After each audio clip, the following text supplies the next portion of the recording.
اعوذ باللہ من الشیطان الرجیم بسم اللہ الرحمن الرحیم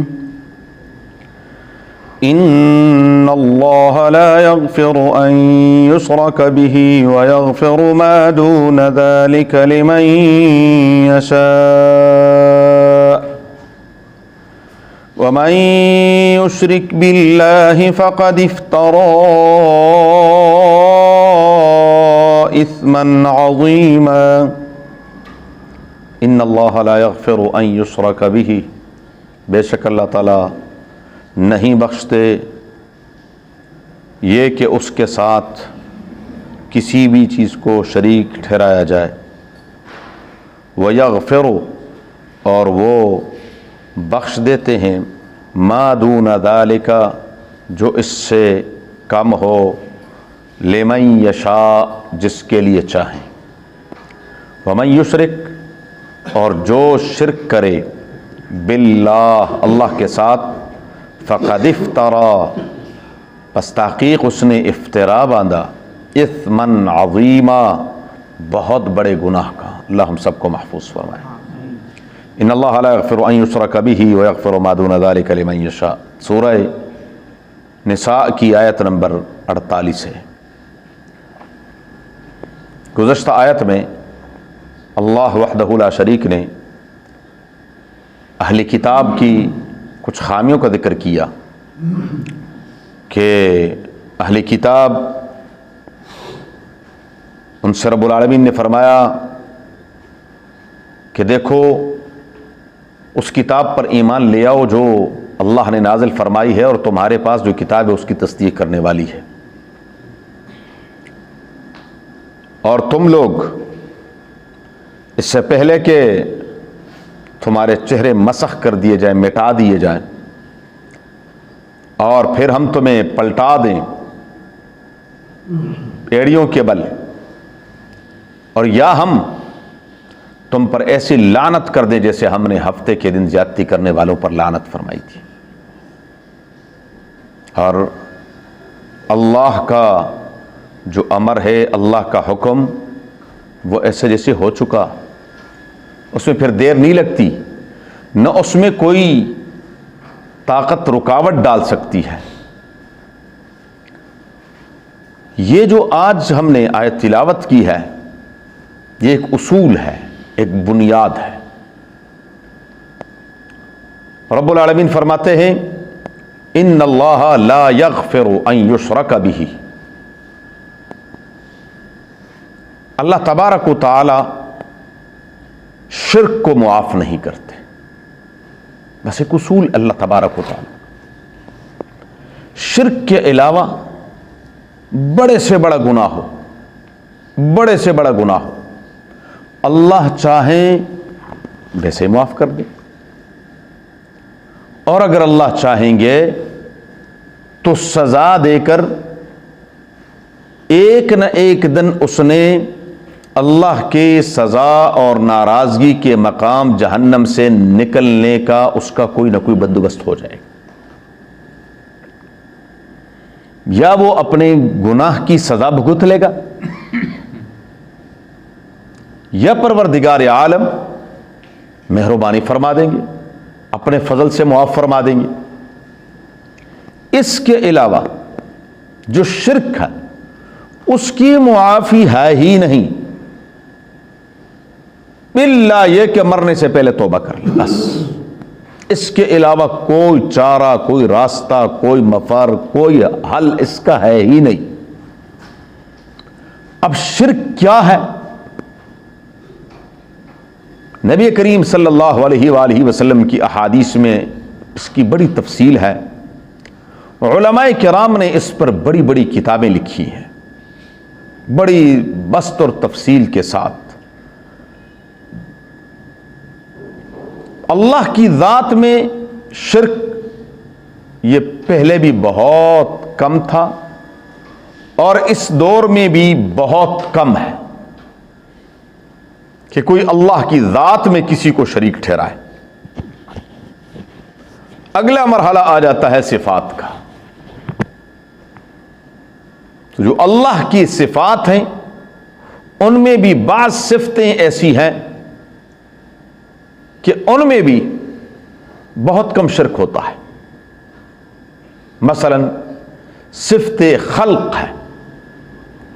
قرآن کریم میں اللہ تعالیٰ جگہ جگہ ارشاد فرماتے ہیں کہ بتاؤ کائنات کا خالق کون ہے؟ لَيَقُولُنَّ اللَّهُ، ضرور بھی ضرور کہیں گے کہ اللہ خالق. اچھا جی، اس کائنات کا مالک کون ہے؟ تو کہیں گے کہ کون ہے؟ اللہ. مسئلہ کہاں آئے گا؟ اللہ کی صفت ہے علم، کہ اللہ تبارک و تعالی واللہ بکل شیء علیم. اللہ تبارک و تعالی کو کائنات کے ذرے ذرے کا علم ہے.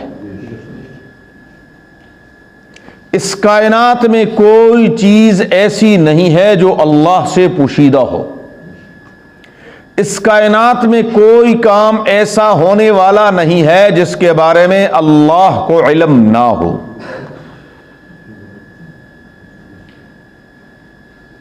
کوئی ایسی چیز نہیں. یہ اللہ کا ایک گویا کہ اللہ کی صفت خاصہ ہے،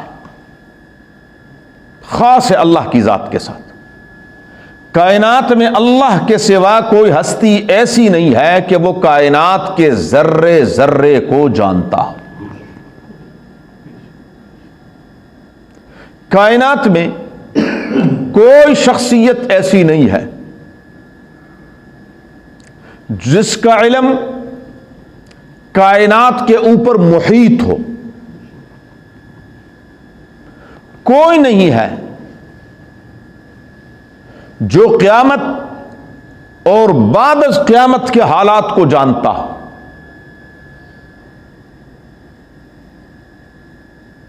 کہ ایک ایک بات کا علم ہو کہ کون کیا ہوگا، کیا کرے گا، کیسا ہوگا، کون کب پیدا ہوگا، کب مرے گا، کتنے جنتی میں جنت میں جائیں گے، کتنے جہنمی جہنم میں جائیں گے، کیا حساب ہوگا، کیا معاملات ہوں گے، کوئی بھی نہیں جانتا. بلکہ قرآن کریم کی سورہ لقمان کی جو آخری آیت ہے اس میں کافی تفصیل ہے. ان اللہ عندہ علم الساعہ. قیامت کا علم کس کو ہے؟ صرف اللہ. انبیاء علیہم السلام کی جو تعلیمات ہیں اس میں یہ تو ضرور ہے کہ قیامت آئے گی، لیکن کب آئے گی یہ کسی کو نہیں پتا. اور یہ میں اپنی طرف سے نہیں کہہ رہا، حضور نبی کریم صلی اللہ علیہ وآلہ وسلم ہمارا ایمان ہے کہ اللہ تبارک و تعالی نے آدم علیہ السلام سے لے کر حضور صلی اللہ علیہ وسلم تک جتنے بھی 1,00,000 کم و بیش 24,000 کم و بیش انبیاء علیہ السلام جو دنیا میں تشریف لائے ہیں، ان سب کو اللہ نے فردن فردن جتنا علم عطا فرمایا تھا اس سب کو اکٹھا کیا جائے تو اس سے کہیں زیادہ حضور صلی اللہ علیہ وسلم کو اللہ نے علم عطا فرمایا. یہ ہمارا ایمان. لیکن نبی کریم صلی اللہ علیہ وآلہ وسلم کی خدمت میں سیدنا جبریل علیہ السلام تشریف لائے. مشہور حدیث ہے اور میں بھی کئی مرتبہ آپ حضرات کے سامنے یہ عرض کر چکا ہوں، حدیث بیان کر چکا ہوں کہ جبریل امین انسانی شکل میں آئے اور حضور صلی اللہ علیہ وآلہ وسلم کے زانوں کے ساتھ زانوں ملا کر بیٹھ گئے اور پھر سوالات کیے. فرمایا حضور مل ایمان، یہ ایمان کیا ہے؟ تو نبی کریم صلی اللہ علیہ وآلہ وسلم ایمانیت بتلائی کہ ان تؤمن باللہ وملائکتہ وکتبہ ورسلہ والیوم الآخر والقدر خیرہ وشرہ من اللہ تعالی والبعث بعد الموت. یہ ایمان ہے. فرمایا حضور بل اسلام، یہ اسلام کیا ہے؟ فرمایا شہادت اللہ الہ الا اللہ، زبان سے اللہ کی توحید کی گواہی، نبی کریم صلی اللہ علیہ وسلم کی رسالت کی گواہی، نماز، روزہ، حج، زکوٰۃ، یہ کیا ہے؟ 5 اسلام کی بنیادیں یہ بیان فرما دی. فرمایا یہ اسلام ہے.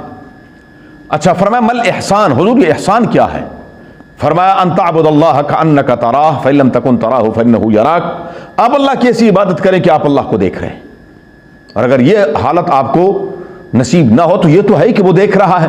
یعنی حضور قلب کے ساتھ خوش اور خضوع کے ساتھ آپ زندگی گزاریں اور اللہ تبارک و تعالیٰ کو اپنے اوپر ہر وقت حاضر ناظر جان، ہر وقت یہ دھیان میں رہے کہ میرا رب میرے ساتھ ہے اور دیکھ رہا۔ اگلا جو اصل اس موضوع سے متعلق سوال ہے وہ یہ تھا کہ حضور متی الساعہ، یہ قیامت کب آئے گی؟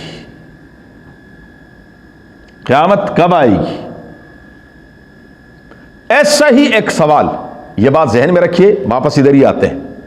ایک صحابی آئے، نبی کریم صلی اللہ علیہ وآلہ وسلم سے پوچھا کہ دونوں جہانوں کے سردار صلی اللہ علیہ وسلم متی الساعہ، قیامت کب آئے گی؟ فرمایا کب آنے کو چھوڑے، اپنی تیاری کیا کی ہے؟ کیا تیاری ہے آپ کی؟ جی وہ مہمان کب آئیں گے؟ جی مہمان تو آئیں گے، یہ بتائیں آپ کی تیاری کیا ہے؟ قیامت کب آئے گی؟ فرمایا آپ کو بڑی جلدی ہے، آپ یہ بتائیں آپ کی تیاری کیا ہے؟ اور میں حضور اور تو کچھ نہیں ہے، بس صرف اتنے، احب اللہ ورسولہ، مجھے اللہ اور اس کے رسول صلی اللہ علیہ وسلم سے محبت ہے، اور کوئی نہ کوئی لمبی نمازیں ہیں، نہ کوئی نفلی روزے ہیں، اور نہ کوئی نفلی حج ہے، نہ نفلی عمرے ہیں، نہ کوئی نفلی صدقات ہیں، بس صرف فرائض پر عمل کرتا ہوں اور اللہ اور اس کے رسول صلی اللہ علیہ وسلم سے محبت کرتا ہوں۔ نبی کریم صلی اللہ علیہ وسلم فرمایا المرء مع من احب، المرء مع من احب، بندہ انسان اسی شخص کے ساتھ ہوگا جس سے محبت کرتا ہے۔ اللہ ہمیں بھی اپنے اور اپنے حبیب صلی اللہ علیہ وسلم کی سچی محبت نصیب فرمائے۔ صحابہ فرماتے ہیں ایمان کے بعد اگر کسی بات سے صحابہ کو خوشی ہوئی ہے تو وہ یہ ہے، حضور صلی اللہ علیہ وسلم کا یہ جواب تھا، اس جواب سے صحابہ کھل اٹھے۔ کیوں؟ ان کو کس سے محبت تھی؟ اللہ اور اس کے، فرمایا جب اللہ اور اس کے رسول صلی اللہ علیہ وسلم سے محبت ہے اور ہمیں حضور کی معیت مل جائے گی، اس سے بڑھ کر اور کیا؟ صحابہ کو یہی تو فکر ہوتی، ایک صحابی ہے رو پڑے، فرمایا حضور، نبی کریم صلی اللہ علیہ وسلم نے پوچھا کہ کیوں رو رہے ہو؟ فرمایا حضور یہاں تو ہم آتے ہیں، دل جب گھبرا جاتا ہے، آ کر آپ کا چہرہ دیکھ لیتے ہیں، دل باغ باغ ہو جاتا ہے۔ جب جنت میں چلے جائیں گے، کہاں آپ کہاں ہم، کہاں آپ، وہ جنت ہی کیا ہے جس میں آپ کا دیدار نہ۔ صحابہ کو فکر یہ ہوتی تھی۔ تو نبی کریم صلی اللہ علیہ وآلہ وسلم نے صحابی کے سوال پر یہ نہیں فرمایا کہ قیامت 1000 سال بعد آئے گی، 2000 سال بعد آئے گی، 10,000 سال بعد آئے گی، 1,00,000 سال بعد آئے گی، کب آئے گی یہ نہیں بتایا، بلکہ صرف کیا ہے، ایک اور انداز سے فرمایا بھائی تیاری کیا ہے، تیاری کی طرف غور کرو، تیاری کی فکر کر لو، ان چکروں میں نہ پڑو کہ کب آئے گی، جو آنے والی ہوتی ہے وہ آ ہی جاتی ہے، جب بھی آئے اپنی تیاری مکمل رکھے۔ نبی کریم صلی اللہ علیہ وسلم نے قیامت کا جواب نہیں دیا کہ قیامت کب آئے گی۔ اگلا سوال پھر حضرت جبریل امین کا تھا کہ وما اشراطها، اچھا حضور یہ تو بتائیے، اچھا یہ تو جواب تو میں نے بتایا نہیں آپ کو کہ جبریل امین کو حضور نے جواب کیا دیا، فرمایا مل مسئول عنها باعلم من السائل، مسئول کہتے ہیں جس سے سوال کیا گیا، سائل کہتے ہیں جس نے سوال کیا، فرمایا جس سے پوچھا گیا ہے وہ پوچھنے والے سے زیادہ نہیں جانتا،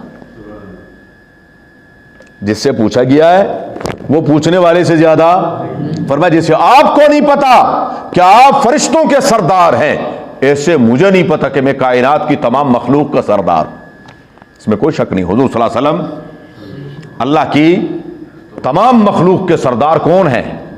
نبی کریم صلی اللہ علیہ وسلم ہے۔ فرمایا جیسے آپ کو نہیں پتا ویسے مجھے بھی نہیں پتا، یہ اللہ نے چھپا کے اپنے پاس سے علم رکھا ہوا ہے، کسی کو بتایا نہیں کہ قیامت کب آئے گی۔ فرمایا وما اشراطها، اچھا حضور یہ تو بتائیے پھر اس کی کچھ نشانیاں تو بتلا دیجئے۔ ہاں فرمایا نشانیاں میں بتلا دیتا ہوں، ان تلد الامۃ ربتها وان ترى الحفاة العراة العالة رعاء الشاء يتطاولون في البنيان، کچھ چیزیں ہیں جب اس طرح کے حالات پیدا ہو جائیں گے، بڑی لمبی تفصیل ہے اس میں، کہ یہ ہے کہ بیٹی جو ہے وہ ماں پر حکم چلانے لگے، بیٹی ماں پر، کہا ماں تجھے کچھ نہیں پتا، اتنے تعلیم یافتہ نہیں جتنے ہم ہیں، ہم یہ جدید دور کے روشن خیال لوگ ہیں، آپ پرانے زمانے کی باتیں کر رہی ہیں۔ جب بیٹا باپ سے کہے ابا جی تانوں کی بتا، دنیا کے ساتھ چلنا پڑتا ہے، تو سمجھ جائیے کیا ہے؟ قیامت کی نشانیاں ہیں. اور جو بکریاں چرانے والے غریب غربا لوگ لمبی لمبی بڑی بڑی عمارتیں بنانے لگے، ان کے پاس دولت پیسہ فراوانی آ جائے، تو سمجھ جائیں کہ کیا ہے؟ حالات کچھ اور آ رہے ہیں. بہرحال یہ تھی وہ کہ قیامت کا علم اللہ نے، میں عرض کر رہا تھا کہ اللہ کی ایک صفت ہے کہ اللہ تبارک و تعالیٰ کو کائنات کے ذرے ذرے کا علم ہے، لیکن اللہ کے سوا اگر کوئی کہے کہ جی فلاں بھی جانتا ہے، ہمارے تو ماشاءاللہ طوطے بھی سب کچھ جانتے ہیں. طوطے، یہ طوطا ہماری فال نکال رہا ہوتا ہے. بابا جی فٹ پاتھ پہ بیٹھا اور میری اور آپ کی قسمت کے فیصلے کر رہا ہے. جی ہاتھ ادھر کرو. جو اوہ ہوئے جی کیا ہو گیا جی؟ ہو جی بس حالات ٹھیک نہیں ہے، بڑی بات. اور جی آپ کا ستارہ کیا ہے؟ گردش میں ہے. تو الحمدللہ کہ ستارہ کیا ہے؟ گردش میں ہے. رکتا کس کا ہے؟ جو رک جاتا ہے. ہاں شکر کرے کہ ابھی نبض چل رہی ہے تو ستارہ کیا ہے؟ جب نبض رک جائے گی تو ستارہ بھی کیا ہو جائے گا؟ رک جائے گا. تو کسی نے رکنا ہے تو رک جائے. پھر کن چکروں میں پڑے ہوئے؟ یہ ساری کی ساری باتیں اسی طریقے سے. ایک صحابی آئے، شرک فی المشیت، یہ چند ایک میں صرف ایک وہ عام باتیں عرض کر رہا ہوں، اور یہ ہمارے معاشرے میں بھی عام ہے. ہم کہتے ہیں جو اللہ اور اس کے رسول چاہیں. یہ لفظ آج کل عام ہے کہ نہیں ہے؟ ہاں، جو اللہ نبی چاہیں، جو اللہ نبی چاہیں. کچھ زیادہ وہ کہتے ہیں اللہ اور اس کے رسول چاہیں. ورنہ تو عام طور پر جو کملی والے نو منظور ہوئے، جو کملی والے نو منظور ہوئے، یعنی جو وہ چاہیں. ایک صحابی آئے، انہوں نے نبی کریم صلی اللہ علیہ وسلم کے سامنے یہی الفاظ کہے. انہوں نے کہا ما شاء اللہ و ما شئت، جو اللہ چاہے اور جو آپ صلی اللہ علیہ وسلم فرمائے لا بل قل ما شاء اللہ وحدہ. یہ کسی مولوی کی عبارت نہیں ہے، یہ صحیح صریح حدیث. فرمایا نہیں میرے صحابی، مجھے اللہ کے ساتھ نہ ملائیں، صرف یوں کہے کہ ما شاء اللہ، جو اللہ چاہے. بس جو اکیلے اللہ چاہے. آج کل یہ عام ہے کہ نہیں ہے؟ اسی طریقے سے شرک فی الاسماء، ناموں میں عبد المسیح، عبد المصطفیٰ، جی عبد الرسول، جی عبد الحسین، عبد العلی، عبد الحسن، یہ نام ہے کہ نہیں ہے؟ ہاں، تو یہ سیدنا عمر فاروق نے کیا گناہ کیا کہ عبد العمر کوئی نہیں ہے؟ ہاں،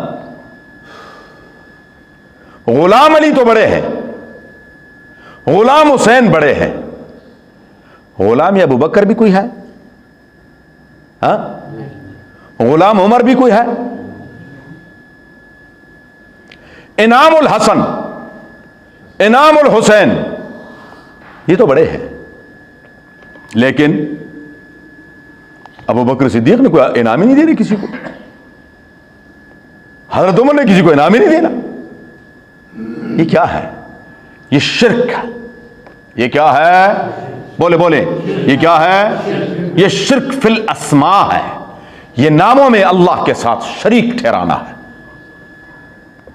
ورنہ میں نے پہلے بھی یہ بات کہی تھی، میں آج بھی سب کو چیلنج کرتا ہوں، مجھے کسی تابعی کا نام عبد المصطفیٰ بتا دیں، عبد الرسول بتا دیں. میں صحابی کی بات نہیں کر رہا. جی کوئی تابعی ہی بتا دیں، ثابت کر دیں.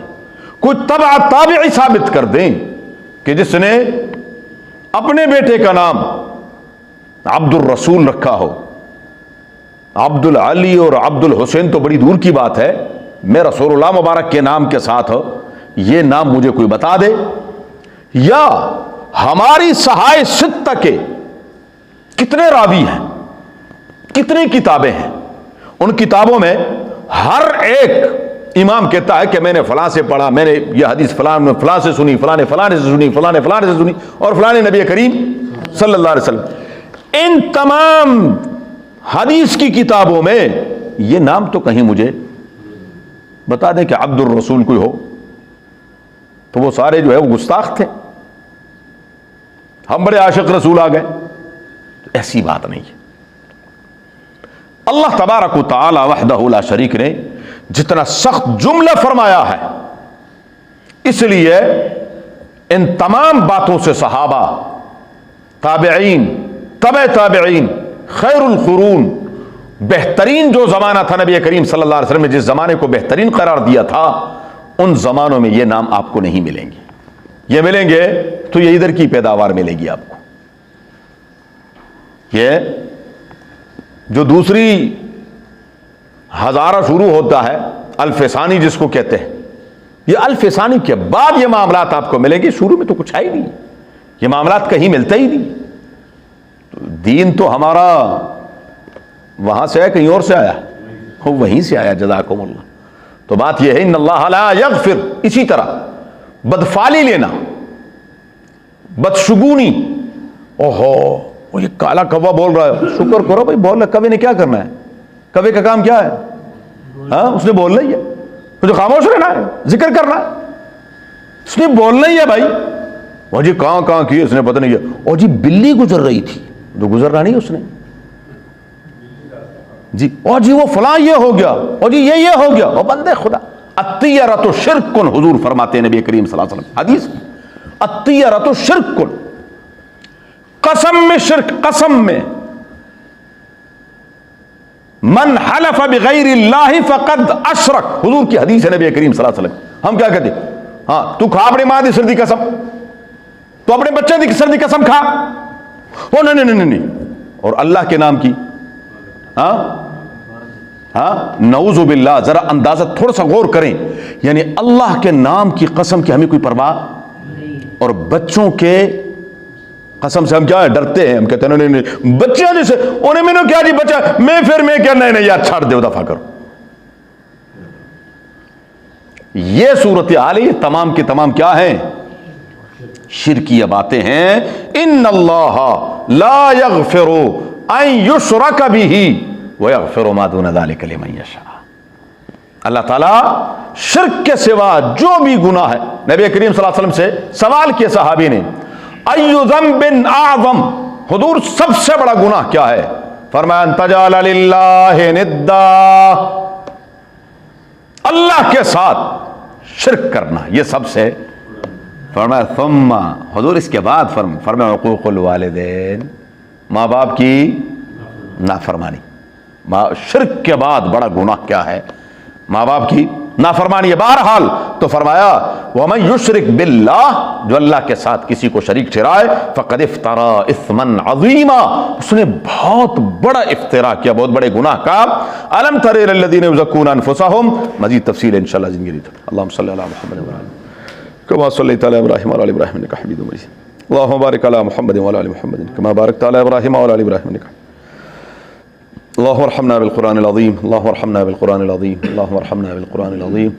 اجعله لنا إماما ونورا وهدى ورحمة يا رب العالمين. اللهم ذكرنا منه ما نسينا وعلمنا منه ما جهلنا وارزقنا تلاوته آناء الليل وأطراف النهار. اجعله لنا حجة يا رب العالمين. اللهم نور قلوبنا بالقرآن، زين أخلاقنا بالقرآن، ونجنا من النار بالقرآن، وادخلنا الجنة بالقرآن. اللهم يا مقلب القلوب، اللهم صرف القلوب، ثبت قلوبنا على دينك وطاعتك. اللهم حصل مرادنا ويسر أمورنا، اللهم حصل مرادنا ويسر أمورنا، اللهم حصل مرادنا ويسر أمورنا بجاه حبيبك المصطفى ونبيك المرتضى صلى الله عليه وآله وأصحابه أجمعين برحمتك يا أرحم الراحمين. جزاكم الله في الدارين.